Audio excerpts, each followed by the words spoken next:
بعد فقد قال الله سبحانه وتعالى بسم الله الرحمن الرحيم أحسب الناس أن يتركوا أن يقولوا آمنا وهم لا يفتنون وَلَقَدْ فَتَنَّ الَّذِينَ مِنْ قَبْلِهِمْ فَلَيَعْلَمَنَّ اللَّهُ الَّذِينَ صَدَقُوا فَلَيَعْلَمَنَّ الْكَاذِبِينَ صلوا علی محمد وآل محمد اللہم صلی علی محمد وآل محمد۔ دعا ہے رب کائنات بصد کے ذکر محمد وآل محمد اس فرش عزا کا بچھایا جانا، تمام مومنین و مومنات کا اس میں حاضر ہونا رب کائنات اپنی بارگاہ علی میں قبول و منظور فرمائے۔ بحق محمد و آل محمد رب کائنات تمام مومنین کی تمام تر نیک دلی شرعی حاجات کو بر لائے، تمام مومنین کے رزق، عزت، دولت، علم، فہم، شعور، صحت میں برکت عطا فرمائے۔ سبھی مومنین خصوصاً وہ مومنین جہاں جو ان خطوں میں جی رہے ہیں جہاں پر انتہائی مشکل حالات میں عزاداری حسین ابن علی کو برپا کیے ہوئے ہیں، دعا کیجیے رب کائنات ان سبھی کے جان و مال، عزت و ناموس کو محفوظ فرمائے۔ دشمنان مکتب محمد و آل محمد اگر قابل اصلاح و ہدایت ہیں رب کائنات انہیں ہدایت عطا فرمائے، اگر قابل ہدایت نہیں ہیں انہیں نیست و نابود فرمائے۔ امام زمانہ علیہ الصلوۃ والسلام کا ظہور جلد فرمائے، ہم سب کو آپ کی سپاہ میں شامل فرمائے، ہم سب کو آپ کے منتظرین میں شمار فرمائے، سوائے غم آل محمد کے کوئی غم عطا نہ فرمائے اور حق پہ ہمارا خاتمہ فرمائے۔ بلند تر صلوات پڑھ لیے گا محمد اللہم صلی علی محمد وآل محمد۔ مومنین کرام، انسان اور آزمائش، اس عنوان پر آج یہ ہماری 5ویں نشست ہے۔ یقیناً گزشتہ مطالب آپ کے ذہنوں میں محفوظ ہوں گے۔ کل عرض کیا تھا کہ اللہ رب العزت نے ہمیں جو گزشتہ اقوام کی مثالیں دی ہیں ان میں بہترین مثال ہمارے سامنے جو ہماری قوم سے جس کے معاملات بہت سے ملتے ہیں وہ قوم بنی اسرائیل ہے۔ یہی وجہ ہے کہ ان کے پیغمبر کا اللہ نے ہم سے تذکرہ بھی سب سے زیادہ کیا، جناب موسیٰ علیہ السلام کا۔ تو یقیناً یہ جو قرآن کے یہ واقعات ہیں یہ کوئی معذلہ سما معذلہ مردہ واقعات تو نہیں ہیں، آخر ہزاروں سال پہلے گزرے ہوئے واقعات اللہ رب العزت کی ذات ہمیں سنا رہی ہے تو یقیناً اس کا کوئی مقصد ہے، اور اس کتاب ہدایت کو قیامت تک کے لیے ویلڈ قرار دیا گیا۔ اس کا مطلب ہے قیامت تک اس کے واقعات انسان کی ہدایت کریں گے۔ لہٰذا اب یہ ہماری ذمہ داری ہے کہ ہم اپنے ایمان کی آزمائش کو سمجھنے کے لیے ان تمام آزمائشوں کو جاننے کی کوشش کریں جو گزشتہ اقوام پر ہوں۔ توجہ ہے آپ صاحبان کی؟ اب کیا ہے کہ وقت کی محدود پن کو مد نظر رکھتے ہوئے بہت سے ایسے فضائل کے بھی مطالب ہیں جن سے مجھے صرف نظر کرنا پڑ رہا، اور اگر آپ میرا خطیبانہ دل چاہیں کہ وہ چاہتا تو نہیں ہے کہ میں ان فضائل کے ان ابواب سے صرف نظر کروں، مگر آپ کے مزاج کو اور وقت کو دیکھتے ہوئے مجھے آگے بڑھنا، لہٰذا انشاءاللہ کوشش ہوگی کہ مختصر وقت کے اندر بھی ہم زیادہ سے زیادہ گفتگو کر پائیں اور زیادہ سے زیادہ اپنے مقصد کو سمجھ پائیں۔ کل ایک بڑی اہم رخ تھا، میں نے وقت کی تنگی کی وجہ سے مجھے اس سے صرف نظر کرنا پڑا، مگر اب مجھے حکم بھی ہے اور مجھے ان چیزوں کو بھی مد نظر رکھنا ہے، لہٰذا وہ واقعہ ایسا ہے بھی نہیں کہ جس سے صرف نظر کیا جائے۔ حیات جناب موسیٰ کے واقعات میں جب جناب موسیٰ فرعون کے دربار میں پہنچ چکے اور جناب آسیہ آپ کا تحفظ بھی کر چکی، وہاں پر ایک معاملہ درپیش ہوا کہ اس بچے کو کہ جس کے متعلق خود جناب آسیہ نے فرمایا کہ ہو سکتا ہے کہ ہم اسے بیٹا ہی بنا لیں، ہو سکتا ہے ہم اس سے بڑا نفع حاصل کریں، اس بچے کو بھوک لگی، اور جب اس بچے کو بھوک لگی تو معاملہ یہ ہوا کہ اس بچے نے کسی کی طرف رغبت نہ کی۔ وَحَرَّمْنَا عَلَيْهِ الْمَرَاضِعَ مِن قَبْلُ، خدا نے فرمایا ہم نے اصل میں پہلے ہی ایک حرمت تکوینی نافذ کر دی تھی، یعنی ایک ایسی پابندی سی لگا دی تھی کہ وہ کسی طرف توجہ کر ہی نہیں سکتے تھے مگر بھوک سے بلک بھی رہے تھے۔ اب خدا نے وسیلہ بنانا تھا معصوم کو اس کی ماں کی گود میں پلٹانے کا، لہٰذا ہوتا کیا ہے کہ بچہ بھوک سے بلک رہا ہے اور کسی کی طرف رغبت بھی نہیں کر رہا۔ ایسے میں قرآن نے ایک کردار ہمارے سامنے پیش کیا اور وہ تھا خواہر حضرت موسیٰ علیہ السلام کا، حضرت موسیٰ کی بہن کا۔ وہ جسے ماں نے ساتھ ساتھ بھیجا تھا کہ جائیے اور دیکھتے رہیے کہ بھائی پر کیا معاملات گزرتے ہیں. وہاں جو انہوں نے جملہ سورہ قصص کی، میں نے عرض کیا تھا یہ سورہ قصص ہے جو ساری ایک روانی میں آپ کے سامنے جاری ہے. جناب موسیٰ کی بہن نے فرمایا ہل ادلکم علی اہل بیت، کیا میں تمہیں ایک اہل بیت نہ بتاؤں. توجہ فرما رہے ہیں عزیز، بڑا لطف آئے اگر آپ میرا ساتھ دیں تو. کیا میں تمہیں ایک اہل بیت نہ بتاؤں. کس کی طرف اشارہ تھا؟ اب بچے کو بھوک لگی ہے، بچے کو بھوک میں ماں کی ضرورت ہے، یعنی ریفر کرنا تھا جناب موسیٰ کی ماں کی طرف. اور الفاظ قرآن نے کیا استعمال کیے؟ کیا میں تمہیں ایک اہل بیت نہ بتاؤں. قرآن میں لفظ اہل بیت اللہ رب العزت نے جب بھی استعمال کیا ہے، اس کا مخاطب ہمیشہ کسی خاتون کو بنایا ہے. بڑے فضائل کا بڑا خوبصورت رخ ہے اگر آپ توجہ فرمائیں تو.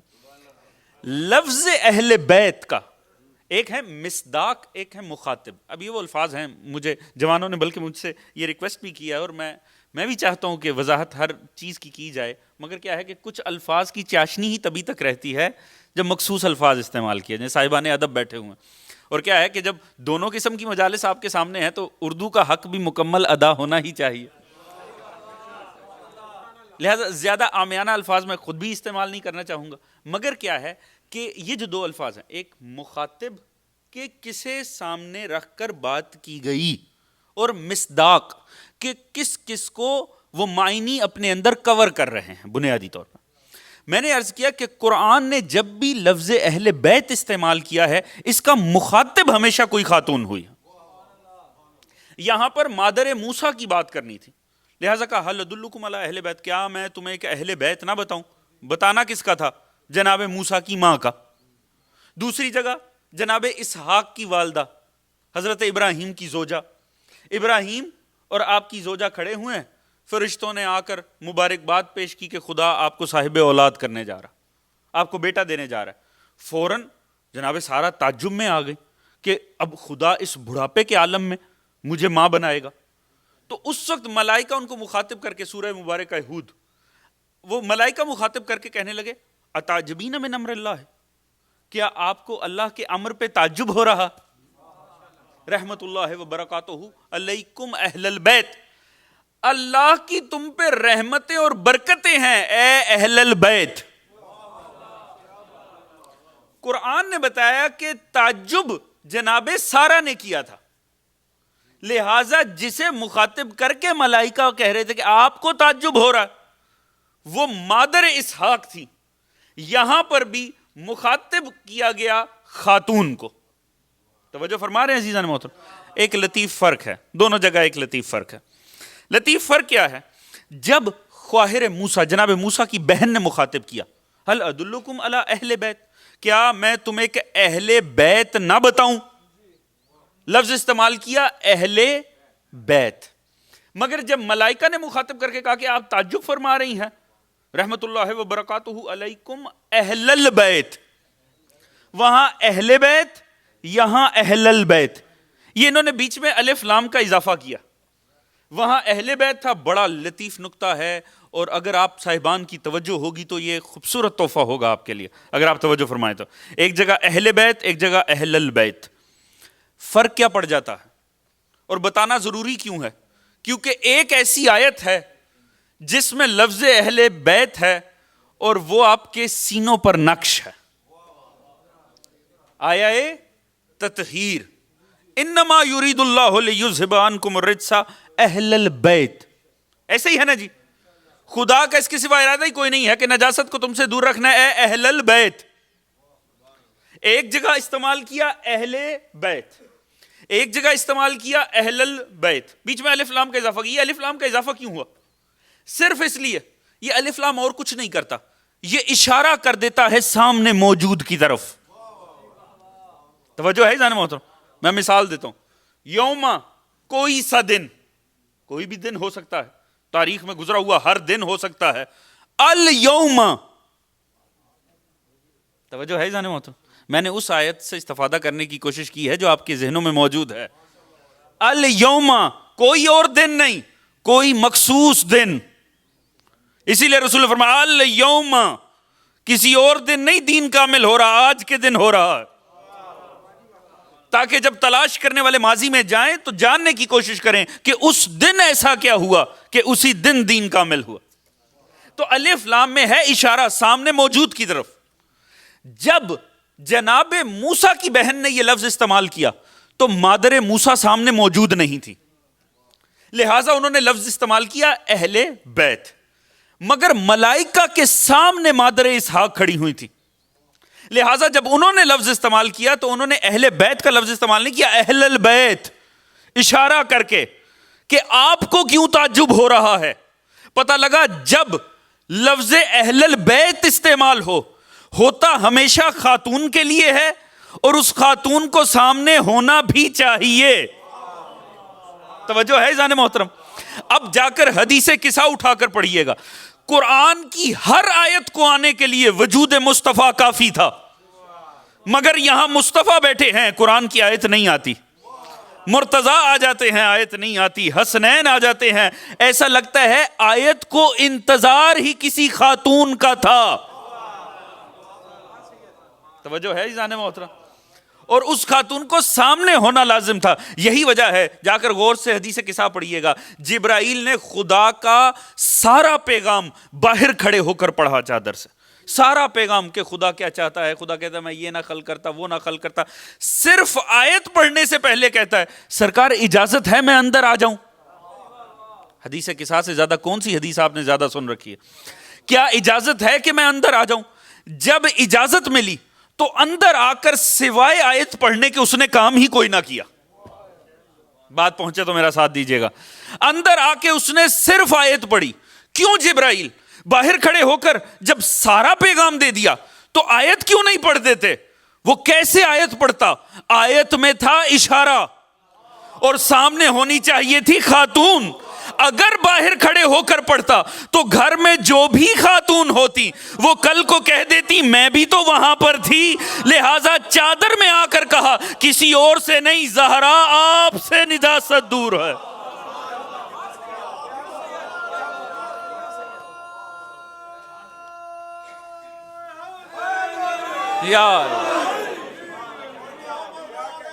جزاک اللہ، اللہم صلی علی محمد وآل محمد۔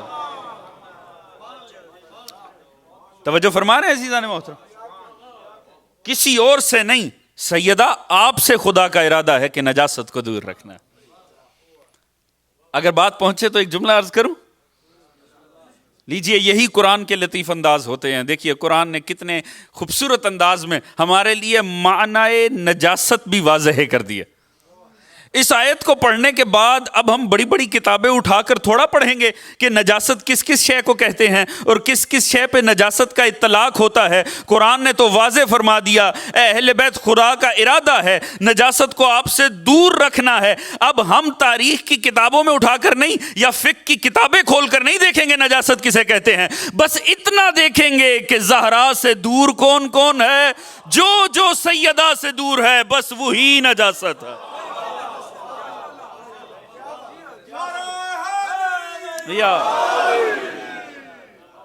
توجہ فرما رہے ہیں عزیزان محترم؟ جو اہل بیت سے دور ہے بس وہ نجاست ہے۔ تعجب ہے لوگ اتنی محنت کر کے کتابیں لکھ کے ثابت کرتے ہیں وہ اہل بیت سے دور ہیں، وہ سمجھتے ہیں وہ اپنی مرضی سے دور ہیں، وہ کیا جانے یہ تو خدا کا ارادہ ہے نجاست کو اہل بیت سے دور رکھنا۔ توجہ فرما رہے ہیں عزیزان محترم؟ لہٰذا کیا ہے، اس نے کہا کہ میں آپ کو ایک اہل بیت نہ بتاؤں؟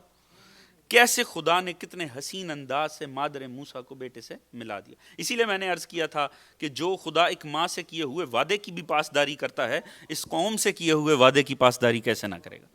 وَمَنْ أَوْفَ بِعَهْدِهِ مِنَ اللَّهِ، اللہ سے بڑھ کر کوئی اپنے وعدے کی ایفا نہیں کرتا، وعدے کی پاسداری نہیں کرتا۔ عزیز کل ہم نے کہاں بحث کو ختم کیا تھا اور بہت تیزی سے میں ان مراحل سے گزر گیا کہ جس کلام الہیہ نے ایک شخص کو شیعہ موسیٰ قرار دیا، اسی قرآن نے ہمیں بتایا اسی شیعہ کے مولا نے وہیں پر ہی اگلے دن کھڑے ہو کر اسے کہہ دیا اِنَّكَ لَغَوِيٌّ مُبِينٌ، تو ایک کھلا ہوا جاہل ہے۔ توجہ ہے عزیزان محترم؟ مطالب یقیناً سنگین ہے، بات یقیناً تھوڑی سخت ہے، مگر کیا کریں، یہ قرآن ہے. جب قرآن کا میٹھا میٹھا ہمیں سویلو ہو جاتا ہے تو یہ بھی تو ہونا ہی چاہیے نا. اور پہلے میں نے عرض کیا تھا پہلی ہی مجلس میں غالباً کہ ان مطالب کا مسئلہ یہ ہے کہ جیسے ہی انذار کی باتیں آتی ہیں نا، ڈرانے کی، سمجھانے کی، تو فوراً یہ سمجھا جاتا ہے بات ہوئی کسی اور کی رہی، اور مگر قرآن نے لفظ شیعہ ہی استعمال کر دیا. توجہ ہے عزیزان محترم؟ لہٰذا ادھر ادھر جانے کی ضرورت ہی نہیں. کس بنیاد پر کیا؟ اس کی جذباتیت، مخلص بھی تھا، مخلص اس کا وہ اقدام بتا رہا ہے کہ وہ مخلص تھا، وہ اپنے مولا کے دشمن سے برسر پیکار تھا. یہ نہیں کہا قرآن نے وہ اپنے دشمن سے لڑ رہا تھا، ھذا من شیعتہ و ھذا من عدوہ، وہ موسیٰ کا شیعہ تھا، وہ موسیٰ کا دشمن تھا. اس کا مطلب ہے لڑ اپنے مولا کے دشمن سے رہا تھا، اور اگلے دن بھی لڑ رہا تھا. اس کا مطلب ہے جذبے کی کمی ہی کوئی نہ تھی. مگر اس کے مولا نے اسے کہا کیوں؟ کیونکہ وہ جذباتیت میں ایک ایسا اقدام کر رہا ہے جو اس کے وقت کے مولا کے حق میں نقصان دہ ثابت ہو رہا. یہی وجہ ہے قرآن جا کے سورہ قصص، میں نے عرض کیا مختصر وقت میں زیادہ مطالب نہیں پیش کرتا، آپ جا کر دیکھیے گا یہی ہوا. ساری تحریک توحید کا رنگ بدل گیا. اور آنے والے نے کہا، جب اس دوسرے نے دیکھا نا یہ تو پھر اپنے مولا کو مدد کے لیے بلا رہا.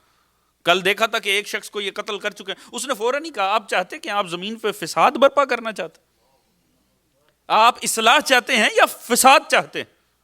یعنی اندازہ کیجئے پوری تحریک ہی بدنام ہو گئی. آپ نے ایک شیعہ کی اہمیت کو سمجھا؟ ایک شیعہ بھی اپنے میں اتنا اہم ہے کہ چاہے تو اپنے مولا کی پوری تحریک کو سوار بھی سکتا ہے، برباد بھی کر سکتا. توجہ ہے جانے محترم؟ جبکہ وہ دور تھا کہ انسان محدود تھا. ایسا آج کا دور نہیں تھا کہ ابھی آپ چاہیں کہ اپنی ذہنیت دنیا کو بتانا اور ایک لمحے میں بتا بھی دیں. تو جب اس محدود دور کا شیعہ اتنا مؤثر تھا تو آج کا شیعہ کہاں پر ہوگا؟ توجہ فرما رہے ہیں عزیزان محترم؟ اب دیکھیے اپنی اہمیت کو یہاں سے سمجھنا لازمی. اور جناب موسیٰ کو فوراً مصر چھوڑ کر مدائن جانا پڑا، اور آپ نے فرمایا فَاخْرُجْ مِنْهَا خَائِفًا يَتَرَقَّبُ قَالَ رَبِّ نَجِّنِّي مِنَ الْقَوْمِ الظَّالِمِينَ. وہ عالم خوف میں نکلے یہ کہتے ہوئے کہ یا اللہ مجھے اس ظالم قوم سے نجات عطا فرما. آپ کو سنانے کا مقصد کیا ہے؟ ہزاروں سال پرانی بات ہے. اس لیے کہ ہم یہاں بیٹھے ہیں مولا حسین کے جواز سے، اور مولا حسین 28 رجب کو قرآن کی یہ آیت پڑھتے ہوئے مدینے سے نکلے تھے، عالم خوف میں یہ کہتے ہوئے کہ یا اللہ مجھے اس ظالم قوم سے نجات عطا فرما. یعنی ہمارے مولا حسین بھی مدینہ چھوڑتے وقت یہی آیت پڑھ رہے تھے. اس کا مطلب ہے کوئی تو مماثلت ہوگی جو مولا بتانا چاہتے ہیں. توجہ فرما رہے ہیں عزیزان محترم؟ یہ مطالب بھی ایسے ہیں جن میں ساتھ دینا ہی چاہیے، یہ باتیں بھی سمجھنے کی ہیں. مولا حسین یہی آیت پڑھتے ہوئے نکلے مدینہ سے. اب یہ اور بات ہے، خوف کا مطلب یہ نہیں ہے کہ جان کے خوف سے نکلے. ہجرت حسین ہجرت رسول کی مثل تھی، اور ہجرت رسول کے متعلق کل عالم اسلام یہ لکھتا ہے جان کے خوف سے مکہ چھوڑ دیا، جان کے خوف سے. جان کو خوف لاحق تھا، اور ایسے میں جگہ کو چھوڑ دینا یہ تو بزدلوں کی نشانی ہوتی. توجہ ہے جانے محترم؟ جان کے خوف سے شہر نہیں چھوڑا، شہر چھوڑنا تھا اسی لیے جان خوف میں تھی. اللہ اکبر، بات پوری طرح پہنچ نہیں سکے. عزیز ان مطالب پر غور کیجئے گا. میں نے بہت بڑی بحث کو ایک جملے کے اندر سمیٹنے کی کوشش کیا. مولا رسول خدا کی جان کو جو خوف لاحق تھا، جس وجہ سے مولا علی ان کے بستر پہ لیٹے، مولا رسول کو خطرہ تھا اس لیے وہ مکہ نہیں چھوڑ رہے تھے. چونکہ دشمن جانتا تھا کہ یہ چھوڑنے والے ہیں شہر کو اور اسلام کا مرکز قائم ہونے جا رہا ہے، اس لیے وہ جان کے در پہ تھے. توجہ فرما رہے ہیں؟ مولا حسین اپنی جان بچانے کے لیے مدینے سے نہیں نکلے. آپ کی جان کو مدینے میں، صحرا میں کیا زیادہ امان تھی؟ صحرا سے زیادہ امان تو اپنے گھر میں تھی مولا کو. مولا جان بچانے نہیں، پورا اسلام بچانے نکلے تھے. توجہ ہے جانے محترم؟ کیونکہ جو جان کے خوف سے بھاگتے ہیں انہیں قرآن میں خدا ڈراتا ہے، اور جن کی جانوں کو حق کی وجہ سے خطرہ ہو انہیں نفس مطمئنہ کے خطاب دیتا ہے۔ توجہ فرما رہے ہیں عزیزان محترم؟ آپ سمجھنے کی کوشش کیے، ہم تحریک کربلا کا حصہ۔ ایک بلند صلوات پڑھتے ہوئے آگے ذرا تشریف لیں، کائنڈلی کھڑے ہو کر آگے آ جائیے گا تاکہ ایک ہی مرتبہ آپ آگے آ جائیں۔ جزاک اللہ۔ بہت ساری جگہ پڑی اور پیچھے بہت سے مومنین باہر موجود، کائنڈلی اللہ صلی اللہ محمد۔ یہ یہاں پہ جگہ ساری خالی پڑی ہوئی ہے، کائنڈلی آپ آگے تشریف لے آئیے گا۔ اللہم صلی علی محمد وعلی محمد وعجل۔ پھر بھی ایک باواز بلند صلوات پڑھتے ہیں محمد اللہم صلی علی وعجل۔ توجہ ہے عزیزان محترم؟ بات آگے بڑھائی جائے اگر آپ صاحبان کی توجہ ہو تو۔ دیکھیے میں نے عرض کیا کہ ہمیں سمجھنے کی ضرورت ہے، ہمیں اس ربط کو سمجھنے کی ضرورت ہے جو ماضی کے معصومین کے واقعات میں ہے اور ہمارے معصومین کے ساتھ جڑا ہوا ہے، تاکہ اپنے حالات کو سمجھنے کی کوشش کریں۔ میں نے عرض کیا ایک شیعہ بھی اپنے اندر اہمیت کا حامل ہے، ایک شیعہ کا عمل بھی اس کے امام کے مشن کو تقویت بھی دے سکتا ہے، اس کے امام کے مشن کو نقصان بھی پہنچا سکتا ہے۔ ایک ایک شیعہ کی یہ اہمیت ہے، اور آپ اپنی عزت اور عظمت کو، کل بھی میں نے عرض کیا تھا، دشمن ہمیں صرف ایک کیٹیگری میں شمار کرتا ہے، علی والے۔ یہ ہم ہی ہیں بدقسمتی سے جو خود کو مختلف کیٹیگریز میں تقسیم کر دیتے ہیں۔ ہمارے دشمن کے لیے کوئی دوسرا معیار نہیں، ایک ہے۔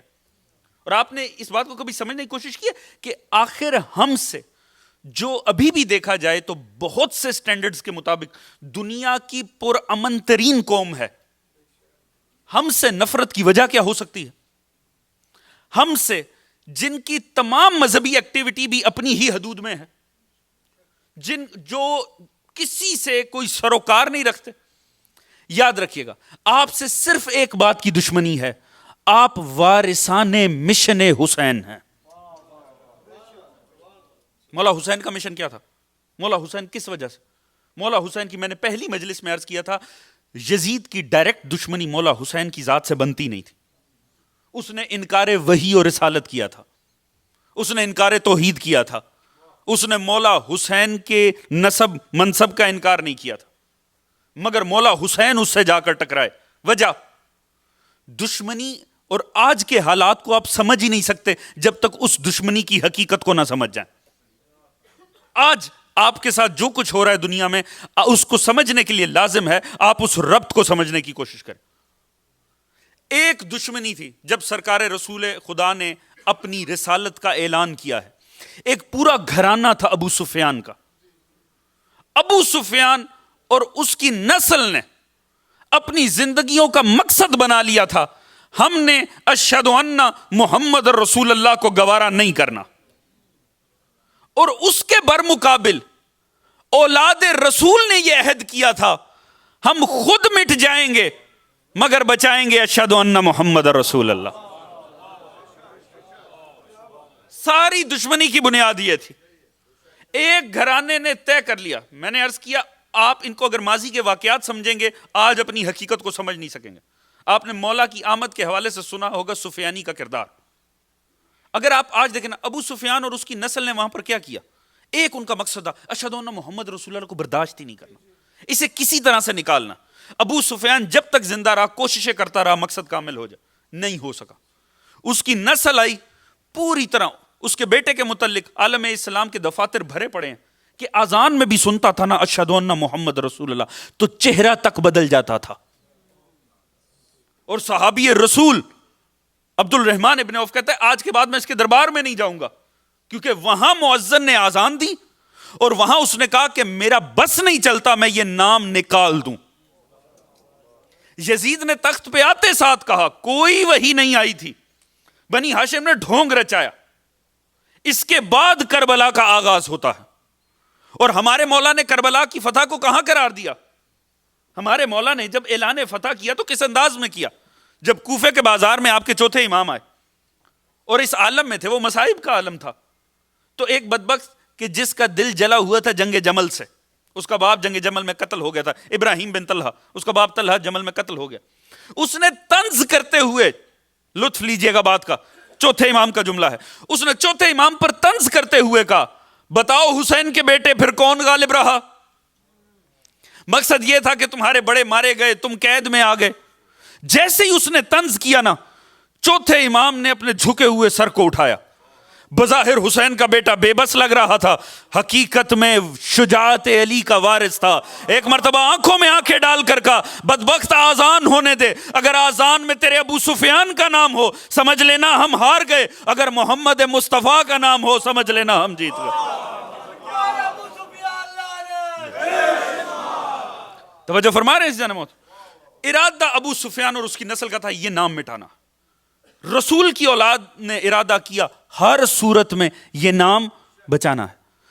آپ نے دیکھا ہے کہ آج آل سعود یہ حقیقتاً کر کیا رہے ہیں؟ آپ نے ان کے تمام ایکٹیویٹی کا جائزہ لیں، یہ اور کچھ نہیں کر رہے. یہ آہستہ آہستہ اشہد ان محمد رسول اللہ کو مٹا رہے ہیں. ہر کوئی وہ کر رہا ہے جو اس کی جد نے کیا.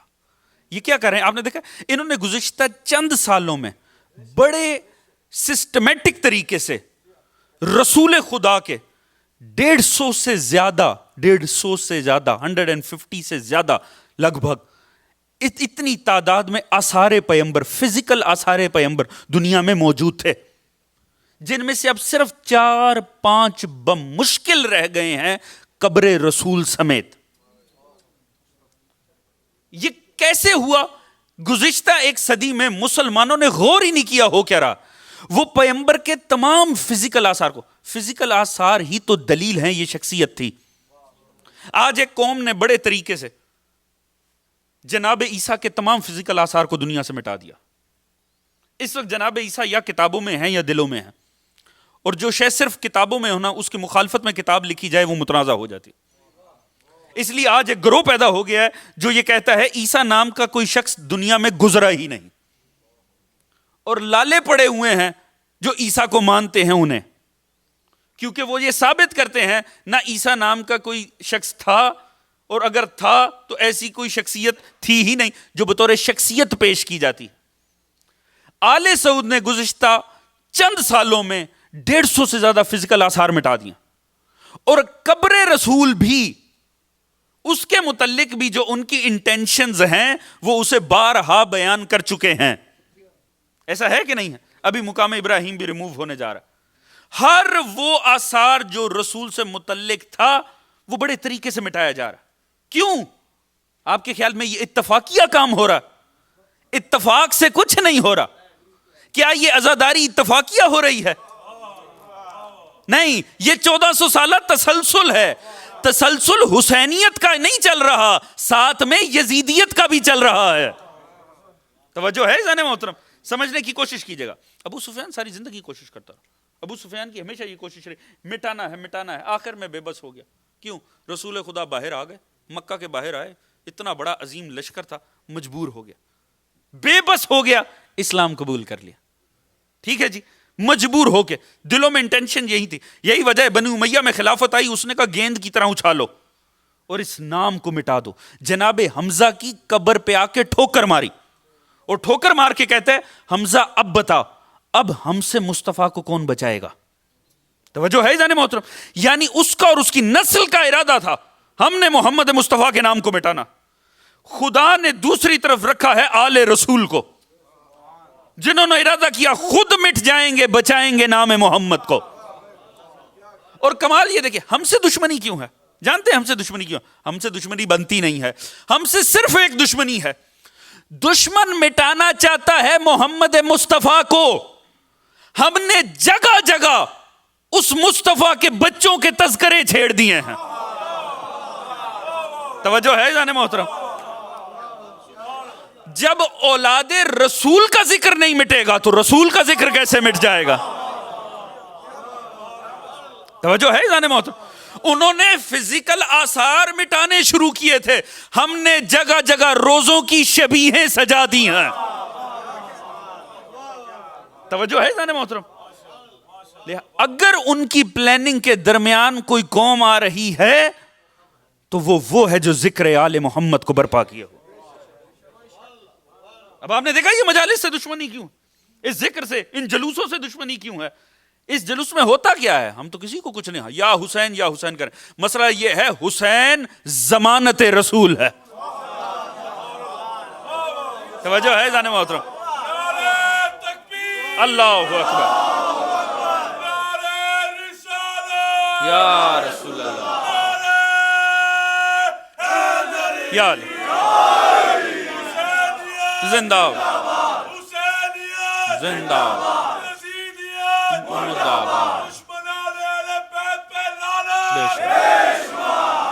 توجہ فرما رہے ہیں عزیزان محترم؟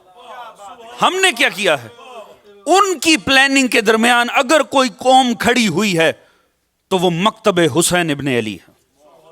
بلکہ ایک اور لطیف انداز میں سن لیجئے، جب یہ ساری زندگی کوشش کرتا رہا ابو سفیان کسی طرح سے محمد مصطفیٰ کا مشن ناکام ہو سکا، رسول باہر آ گئے. مگر رسول نے باہر آ کے ایک بڑا لطیف کام کیا، اور دیکھیے اس کو کس طرح سے سائیکولوجیکلی اس کو شکست دی. پیغمبر نے کیا کیا؟ پیغمبر کی جب باہر آئی نا جمعیت، پیغمبر اپنا لشکر لے کر آئے، تو پیغمبر نے ایک بڑا لطیف کام کیا. پیغمبر نے ان سب کو حکم دیا، دیکھو یہاں پر اکٹھے نہیں ٹھہرنا. اول آپ نے سب سے پہلے ایک بنیادی سا اصول تھا کہ جب بھی بنیادی سا اصول یہ کہتا تھا کہ جب بھی لشکر ٹھہرے نا، اگر آپ اس زمانے کے حوالے سے لشکروں کو پڑھیں یا ان کے متعلق کوئی ڈاکومنٹری دیکھیں، آپ یہ دیکھیں گے لشکر ہمیشہ اونچی جگہ پہ ٹھہرائے جاتے ہیں، اونچی جگہ پہ ان کا سٹے کیا جاتا ہے. اس کی وجہ تاکہ اگر رات کو کوئی شب خون مارے، اگر لشکر نشیب میں ہوگا تو جو بھی اوپر سے آئے گا مومنٹم اس کا ساتھ دے گا، نیچے والے کا نقصان زیادہ ہوگا. لہٰذا ہمیشہ لشکر اوپر ٹھہرائے جاتے ہیں.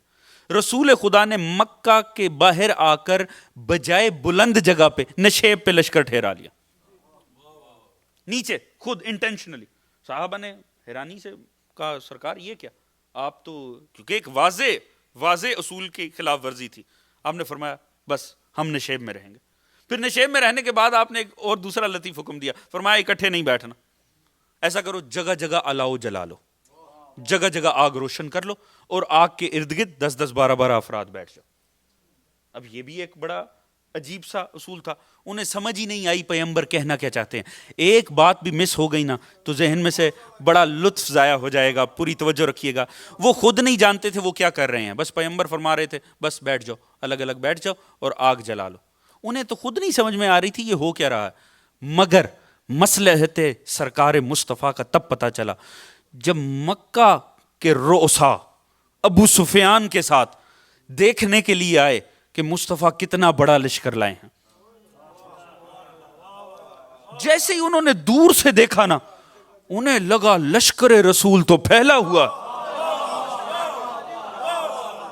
توجہ ہے جانے محترم؟ وہ جتنے جذبے حوصلے قائم تھے وہ سارے ہی نکل گئے. انہوں نے کہا ابو سفیان تو جان، مکہ جانے، مسلمان جانے، ان کا نبی جانے. وہ لڑنے سے انکاری ہو گئے. یہ اتنی حسین فتح تھی کہ جس میں کوئی جنگ ہوئی نہیں، اور یہ تاریخ کی پہلی اور خوبصورت ترین جنگ تھی کہ فاتح ہاتھ میں سفید امن کا پرچم لے کر آ رہے تھے. توجہ ہے جانے محترم؟ اس نبی کی اگر امت کو کوئی انتہا پسند کہے تو وہ جاہل ہی ہوگا، جن کا نبی فتح کے عالم میں بھی سفید پرچم امن کا لے کے آتا. لہٰذا اس طرح سے فتح کیا. انہیں خود پتا نہیں تھا یہ رسول نے کروایا کیا ہے. وہ تو جب اوپر سے ابو سفیان نے دیکھا، اس نے دیکھا لشکر پھیلا ہی بہت ہوا ہے. وہ جتنے لڑنے کے حوصلے تھے نہ نکل گئے. دشمن وہیں کانپ کے رہ گیا. اتنا بڑا لشکر مصطفیٰ کا.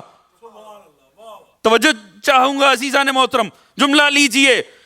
اب سمجھیے کہ ہم دشمن کے ساتھ کر کیا رہے ہیں.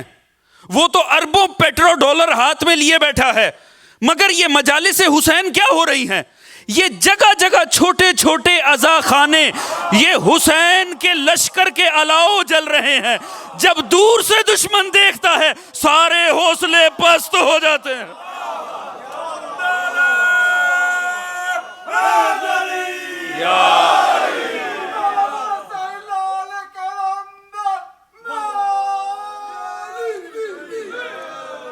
توجہ فرما رہے ہیں؟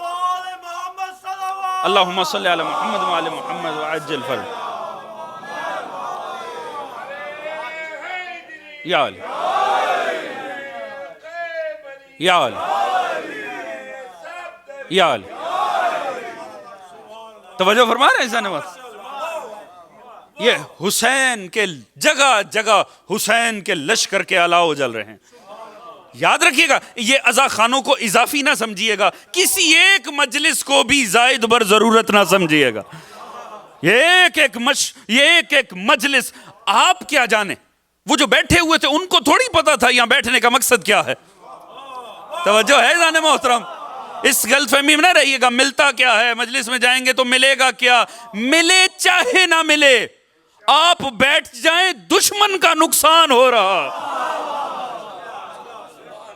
توجہ ہے جانے محترم. یہ ایک ایک عزا خانہ, یہ ایک ایک مجلس حسین, لازمی نہیں بیٹھنے والوں پوری طرح سے فکری حوالے سے منسلک بھی ہوں, وہ ہوں یا نہ ہوں, مگر دشمن ضرور جانتا ہے کہ کیا ہو رہا.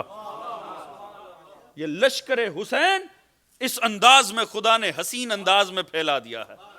مولا مظلوم کربلا تو یہ کہہ کے نکلے کہ یا اللہ مجھے اس قوم سے نجات عطا فرما, مگر کمال یہ دیکھیے آج تاریخ نے ہمارے سامنے نتیجہ کیا دیا. نتیجہ یہ دیا کہ گھر کو حسین نے چھوڑا, بے گھر یزیدیت ہو گئی. مردہ مردہ مردہ باد. توجہ ہے جانے محترم. کیا مولا حسین, کیا آقا حسین جناب موسیٰ کیا چھوڑنا چاہتے تھے؟ مصر کو نہیں چھوڑنا چاہتے تھے. آپ نے فرمایا کہ نہیں, مگر پھر نکلے عالم یہ کہتے ہوئے کہ یا اللہ مجھے اس قوم سے نجات عطا فرما. امام حسین نکلے. کیا امام چھوڑنا چاہتے تھے مدینہ کو؟ نہیں چھوڑنا چاہتے تھے. آپ کے جس امام کو بھی مدینہ چھڑایا گیا ان میں سے کوئی ایک امام نہیں تھا جو مدینہ چھوڑنا چاہتا تھا. مولا حسین نہیں چھوڑنا چاہتے تھے. مولا حسین کے بعد کس امام کو زبردستی مدینہ چھڑایا گیا؟ امام موسیٰ کاظم علیہ السلام کو زبردستی چھڑایا گیا. آپ نہیں چھوڑنا چاہتے تھے. مولا رضا کو, مولا تقی کو, مولا نقی کو, مولا حسن عسکری کو, ان سب کو, مولا حسین سے لے کے مولا حسن عسکری تک جتنے ائمہ کو مدینہ چھڑایا گیا, دشمن کا مقصد کیا تھا؟ اگر اپنے مرکز میں رہے تو ہمارے لیے باعث سے خطرہ ہیں. توجہ ہے جانے محترم, دشمن کو حق اپنے مرکز پہ کبھی ہضم نہیں ہوتا. توجہ ہے جانے محترم, وہ ہمیشہ اس فکر میں رہتا ہے مرکز کو توڑ دیا جائے. کیوں؟ وہ ایک ہی ان کی انٹینشن تھی, یہ مرکز کو چھوڑیں گے ان کا ذکر مٹ جائے گا, مرکز کو چھوڑیں گے ان کے چاہنے والے ان تک پہنچ نہیں سکیں گے, مرکز کو چھوڑ دیں گے بے اہمیت ہو جائیں گے. لطف پروردگار دیکھیے, آج کی تاریخ میں صرف اس امام معصوم کا روزہ نہیں ہے جو مدینہ میں ہے. توجہ ہے, جس کو بے گھر کیا گیا, آج روئے ارض پہ ان سے زیادہ حسین کسی کے مزار نہیں ہے. توجہ ہے جانے محترم. اور کمال یہ دیکھیے, روزے بھی ہیں, درود و سلام بھی جاری ہے, زائرین بھی جا رہے ہیں, زیارتیں بھی پڑھی جا رہی ہیں, مگر کمال دیکھیں, یزید سے لے کر امام حسن عسکری کے مجرم تک جس نے نکالا تھا, آج روئے ارض پہ ان میں سے کسی ایک کی قبر بھی موجود نہیں ہے. توجہ ہے جانے محترم. اسی لیے علامہ ذیشان جوادی مرحوم, خدا ان کے درجات کو بلند فرمائے, انہوں نے کیا ہی لطیف بات کی. انہوں نے کہا کہ دیکھو جس کو مدینہ چھڑایا تھا آج وہ کتنے آباد ہیں, درود و سلام ہیں, ان کے روزے کے اوپر دنیا جاتی ہے. کہاں چلے گئے انہیں بے آباد کرنے والے؟ فرماتے ہیں, جو لطیف بات لکھی, خدا کی قسم لطف ہے ذیشان جوادی, خدا ان کے درجات کو بلند فرمائے. فرماتے ہیں اتنی جو کتابیں لکھتے ہو, بنی امیہ کے فلاں کارنامے, بنی عباس کے علمی کارنامے, بنی امیہ اور عباسیہ کے فلاں کارنامے, اتنی جو کتابیں چھاپتے ہو, اگر اتنے ہی عظیم تھے تو کہاں فنا ہو گئے؟ پھر فرماتے ہیں ایک کتاب چھاپنے سے کم خرچ آتا ہے کسی کی قبر بنا کر ہی قرار دے دی جائے. ایک کتاب چھاپنے سے کم خرچہ ہے کسی کی قبر بنانا, مگر پھر خود ہی جواب دیا اور لطیف جواب دیا. فرماتے ہیں کوئی کیسے ان کے آثار پیدا کرے جنہیں خدا ہی بے نشان کر دے.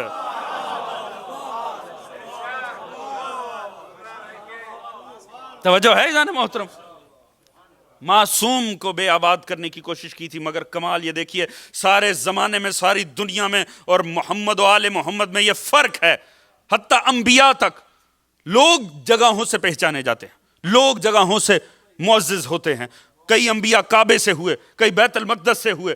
یہ واحد سلسلہ عظمت ہے جو جہاں جاتا ہے گمنام صحراؤں کو عزت عطا کر دیتا. توجہ ہے جان محترم؟ اللہ اکبر. یا رسول اللہ، یا علی، یا علی، یا علی. سوائے ان کے کوئی ایسا سلسلہ نہیں ہے. انبیاء بھی جگہوں سے پہچانے گئے، یہی واحد سلسلہ ہے. کیونکہ سرکار رسول خدا تو مکہ مدینہ کے علاوہ کہیں گئے نہیں. بچپن میں شام کا ایک سفر، زیادہ سے زیادہ طائف، اس کے علاوہ پیغمبر اپنی ساری زندگی میں کہیں گئے نہیں. اگر تو وجود پیغمبر کے سلسلے میں ہی جگہ معزز ہوتی ہے، ٹھیک ہے، مکہ معظمہ ہو گیا، سمجھ میں آتا ہے کیونکہ سرکار رسول خدا آ گئے. مدینے کو طیبہ ہونا ہی چاہیے تھا، وجہ تخلیق کائنات آ گئے، مگر سلسلہ رک جانا چاہیے تھا. مکہ معظمہ رہتا، مدینہ طیبہ. یہ نجف اشرف کیسے ہوا؟ کربلا معلی کیسے ہو گئی؟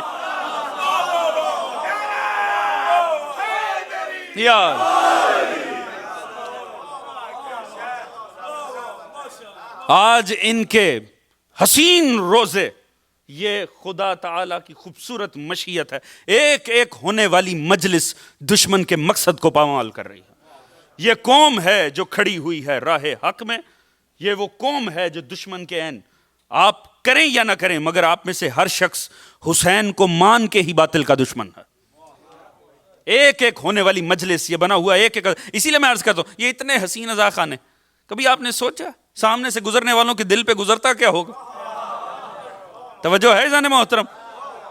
سوچتے ہوں گے یہ صحرا کے ذرات سے اٹھے اور کہاں عرشوں پہ جا گئے. عزیز یہ مشیت الہی، قدر کیجئے ایک ایک مجلس کی، ایک ایک عزا خانے کی. مگر عزا خانے کوئی حیثیت نہیں رکھتے، مسجدوں کی کوئی قدر نہیں ہے اگر مومنوں کے دلوں کا خیال نہ کیا جائے.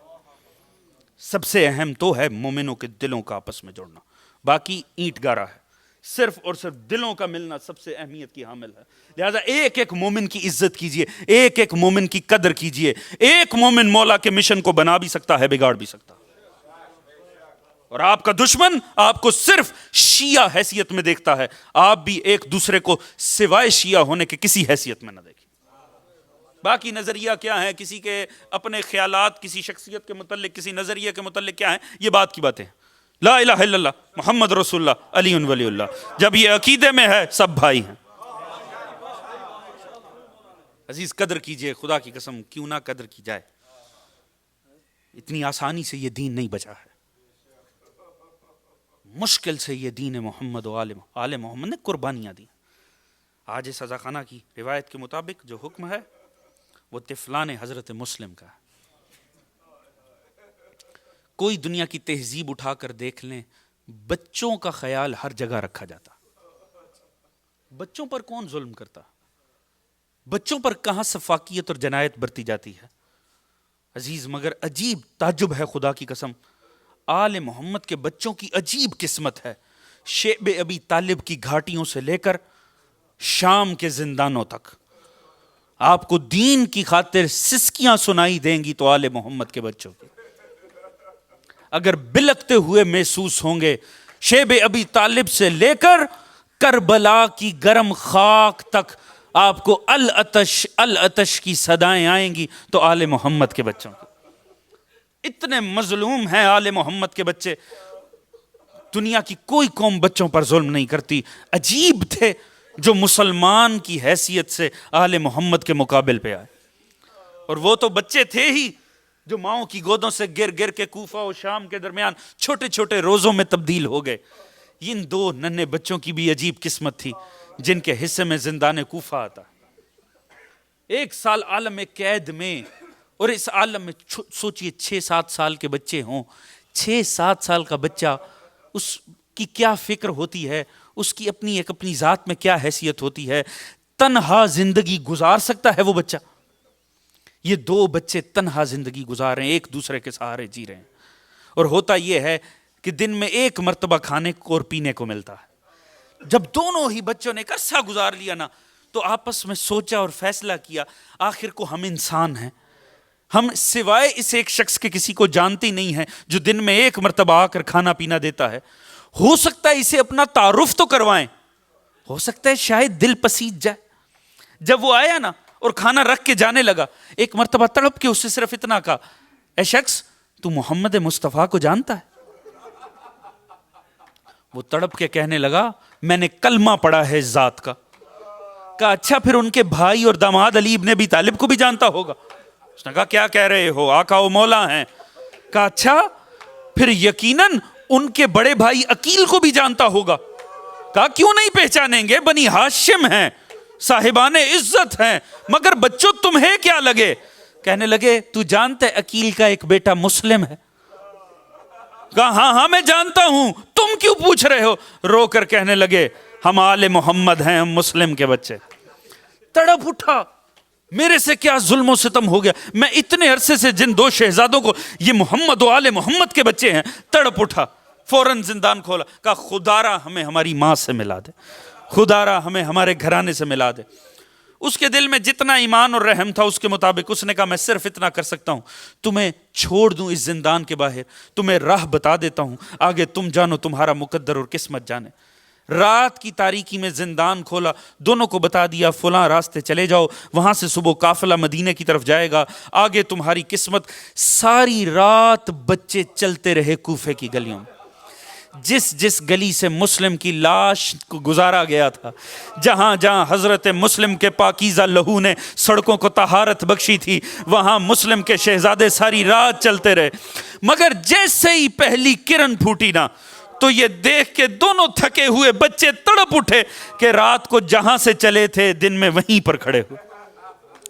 ساری امیدیں ٹوٹ گئیں, مگر مسلمانوں سے اتنے ڈرے ہوئے تھے فوراً ایک درخت کے اوپر چھپ گئے. اتنے میں حارث ملعون کی بیوی اور اس کی کنیز, وہ دونوں جب آئے نا حوض پر, تو پانی میں دیکھا دو خوبصورت چاند چمک رہے ہیں. فوراً جو اوپر نگاہ کی, دیکھا درخت پہ دو خوبصورت سے شہزادے بیٹھے ہوئے. تڑپ اٹھی کہ کس ماں کی گود اجڑی ہے, اتنے حسین بچے یہاں اس عالم میں بیٹھے. اتارا, پیار کیا, جب تعارف ہوا نا حیران رہ گئی, کنیز آل محمد تھی. تڑپ اٹھی تم آل محمد کے بچے ہو. فوراً گھر لے کر گئی. بچے کتنے عرصے سے ماں کے پیار کے تڑپے ہوئے تھے, سکون میں آ کر سو گئے. وقت مختصر ہے, پوری شہادت نہیں پڑھ سکتا. رات کو یہ حارث ملعون آتا ہے, بچوں کے رونے کی آواز کان میں آئی. بدبخت نے جا کر بچوں کو تلاش کیا, اور بس روایت کے یہ الفاظ ہیں کہ بالوں میں بدبخت نے ہاتھ ڈال دیا اور تماچے مارتے ہوئے بدبخت ساری رات ظلم کرتا رہا. ساری رات ظلم کرنے کے بعد تلوار ہاتھ میں لی, گھاٹ پہ لے کر آیا. بیوی مزاحم ہوتی رہی, بیٹا مزاحم ہوتا رہا, خدا اور رسول کے واسطے دیتے رہے. اس بدبخت نے حیا نہیں کی. بس بچوں نے اتنا کا اتنا کر, قتل کرنے سے پہلے ہمیں 2 رکعت نماز پڑھ لینے دے. کیا کہنے مولا حسین کے, کیا کہنے حسین کے گھرانے کے ایک ایک بچے کے. اگر قدر و قیمت ہے تو نماز کی ہے. نماز پڑھنے کے بعد قتل کیا دونوں کو, بے دردی سے قتل کرنے کے بعد دونوں شہزادوں کے سروں کو ڈالا تھیلے میں. انعام کے لالچ میں ابن زیاد کے دربار میں آیا, اور جب عبید اللہ ابن زیاد کو کہا نا, دیکھ وہ جو شہزادے گم ہو گئے تھے نا, میں نے تلاش کر لیے, انعام دے. کہاں ہیں؟ جیسے ہی 2 خوبصورت چاند باہر آئے نا, اتنا صفاک ملعون تھا, مگر اتنے حسین چہرے دیکھ کے اس کا بھی دل ہی کٹ. تڑپ کر کہنے لگا ظالم, تجھے ان کی معصومیت پر رحم نہیں آیا؟ میں تو تجھے تب بھی انعام دے دیتا اگر تو زندہ ہی پکڑ کر لے آتا. تجھے حیا نہیں آئی؟ اس نے کہا مجھے بس انعام چاہیے تھا. فوراً اپنے غلام نادر کو کہا, نادر اس بدبخت کو لے جا, وہیں لے جا کر کاٹ دینا جہاں اس نے بچوں کو ذبح کیا ہے. وہ آل محمد سے حب رکھتا تھا. ایک مرتبہ اس بدبخت کو پکڑا اور صدا دیتے ہوئے گیا, اے کوفہ والو, یہ وہ بدبخت ہے جس نے آل رسول پر رحم نہیں کیا. یہ وہ بدبخت ہے جس نے مسلم کے بچوں کو ذبح کیا ہے. جب سارا مجمع ساتھ ہو گیا, نفرین کرتے ہوئے جیسے دریا کے کنارے آئے نا, یہ عجیب شہادت کا باب ہے ان بچوں کی. ایک عجیب منظر دیکھا جہاں قتل کیا تھا نا, جگہ جگہ پاکیزہ خون بکھرا ہوا ہے, وہیں 2 چھوٹے چھوٹے گڑھے بنے ہوئے ہیں. انہوں نے کہا بدبخت, کیا تو اپنے جرم کو چھپانا چاہتا تھا؟ کیا تو دفنانا چاہتا تھا؟ بدبخت کہتا ہے میں دفنانا نہیں چاہتا تھا, مگر جب میں ذبح کر رہا تھا بچے مٹی پر اپنی ایڑیاں رگڑ رہے تھے. یہ قبر بنانے کے آثار نہیں ہیں, یہ بچوں کی مزاحمت کے آثار.